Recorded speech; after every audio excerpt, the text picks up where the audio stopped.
எம்மா, நான் போன தடவை ஊருக்கு வரும்போது நீ எனக்கு ஒரு வத்த குழம்பு செஞ்சு கொடுத்து பாத்தியா? அதோட டேஸ்ட் இன்னும் நாக்குலயே நிக்குமா? எனக்கு இந்த தடவை செஞ்சு கொடுமா. அவ்வளவுதானே. என்ன விட உன் அன்னிக்காரி நல்ல டேஸ்டா செய்வா பாத்துக்கோ. ஈரா அவளை செஞ்சு தர சொல்றேன் மருமகளே. என்ன இன்னைக்கு 10 மணிக்கு அபாயோடி ஒலிக்குது, போய் என்னன்னு பாப்போம். எத்தே என்னத்தை கூப்பிட்டீங்க? ஒண்ணும் இல்லம்மா, என் மகளுக்கு வத்த குழம்பு சாப்பிடணும் போல இருக்கா. முந்தா நாள் நீ வச்சில்ல, நான் வச்ச மாதிரி அதே டேஸ்ட்ல அதே மாதிரி இன்னைக்கும் செஞ்சு கொண்டு வா. நினைச்சேன் இவ ஊர்ல இருந்து வந்தாலே நமக்கு ஏதாவது வேலை சொல்லிட்டே கிடப்பான். எத்தே இன்னும் ஒரு 10 நிமிஷத்துல வத்த குழம்பு ரெடி பண்ணி கொண்டு வர, நீங்க எல்லாரும் உட்காந்துருங்க. எத்தே இந்தாங்க சுட சுட சோறும் வத்த குழம்பும்.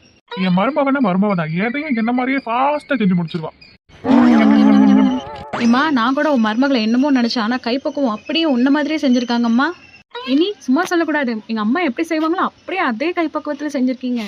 ஆமா மருமகளே, அப்படியே என்ன மாதிரியே செஞ்சிருக்கேன். அதுவாத்தே எல்லாம் உங்க ஆசீர்வாதம் தான். அம்மா, உன் மருமகள்கிட்ட கேட்டு அந்த சீக்கிரட் என்னன்னு கேட்டு எனக்கு சொல்லி தர சொல்லுமா. மருமகளே, இந்த குழம்பு இவ்வளவு டேஸ்டா என்ன மாதிரி எப்படி வைக்கிறது என் மகளுக்கு அந்த சீக்கிரம் சொல்லி கொடு. அவ்வளவுதானே நாத்தே. நீ போன வாரம் வீட்டுக்கு வந்தா பாத்தியா? அப்ப நீ தட்டுல ஒத்த பருக்க எல்லாமே எல்லாத்தையும் வலிச்சு சாப்பிடறத பார்த்து நீ வாரம் நீ கேட்பேன்னு எனக்கு தெரியும். அதனால தான் போன தடவை செய்யும் போதே அதே எக்ஸ்ட்ரா செய்ய சொல்லி ஃப்ரிட்ஜுக்குள்ள எடுத்து வச்சுக்கிட்டேன். அப்பப்போ நீ கேட்கறப்ப எடுத்து கொடுத்தேன். இதான் சீக்ரெட்.